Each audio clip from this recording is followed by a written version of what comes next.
Second PUC ವಿದ್ಯಾರ್ಥಿಗಳ ಭವಿಷ್ಯದ ದೃಷ್ಟಿಯಿಂದ ಸಿಇಟಿ ಎಕ್ಸಾಮ್ ತುಂಬಾ ಮುಖ್ಯ ಆಗಿದೆ. ಇವತ್ತಿನಿಂದ 3 ದಿನಗಳ ಕಾಲ ಸಿಇಟಿ ಪರೀಕ್ಷೆ ನಡೆಯಲಿದೆ. ಮೊದಲ ಬಾರಿಗೆ QR ಸ್ಕ್ಯಾನ್ ಕಣ್ಗಾವಲನ್ನು ಇರಿಸಲಾಗಿದೆ. QR ಸ್ಕ್ಯಾನ್ ಬಳಿಕ ಎಕ್ಸಾಮ್ ಹಾಲ್ಗೆ ವಿದ್ಯಾರ್ಥಿಗಳು ಎಂಟ್ರಿ ಆಗ್ತಾರೆ. ನಕಲಿ ವಿದ್ಯಾರ್ಥಿಗಳು ಎಕ್ಸಾಮ್ ಬರೆಯೋದನ್ನು ತಪ್ಪಿಸೋದಕ್ಕೆ ಕೆಇಎ ಈ ಮೂಲಕ ಪ್ಲಾನ್ ಅನ್ನು ಮಾಡಿಕೊಂಡಿದೆ. ಸಿಇಟಿ ಎಕ್ಸಾಮ್ನಿಂದ ಹಿಡಿದು ದಾಖಲಾತಿ ಆಗೋ ತನಕ ಕೆಇಎಯಿಂದ ವಿದ್ಯಾರ್ಥಿ ಮೇಲೆ ಕಣ್ಗಾವಲನ್ನು ಇಡಲಾಗಿದೆ.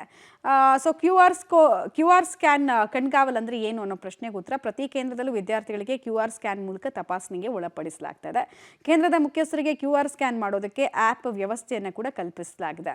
QR ಕೋಡ್ನಲ್ಲಿ ಮೊದಲೇ ವಿದ್ಯಾರ್ಥಿ ಮಾಹಿತಿಯನ್ನು ಕೆಇಎ ಅಪ್ಲೋಡ್ ಮಾಡಿರುತ್ತೆ. ವಿದ್ಯಾರ್ಥಿಗಳನ್ನು ಸ್ಕ್ಯಾನ್ ಮಾಡಿದ ಕೂಡಲೇ ವಿದ್ಯಾರ್ಥಿಯ ಸಂಪೂರ್ಣ ಮಾಹಿತಿ ಕೆಇಗೆ ತಲುಪುತ್ತೆ. ಬೇರೆ ವಿದ್ಯಾರ್ಥಿಗಳು ಪರೀಕ್ಷೆ ಬರೆಯೋದಕ್ಕೆ ಮುಂದಾದರೆ ಪತ್ತೆ ಹಚ್ಚಬಹುದು. ನಕಲು ತಡೆಯೋದಕ್ಕೆ ತುಂಬ ಇಂಪಾರ್ಟೆಂಟ್ ಆಗುತ್ತೆ.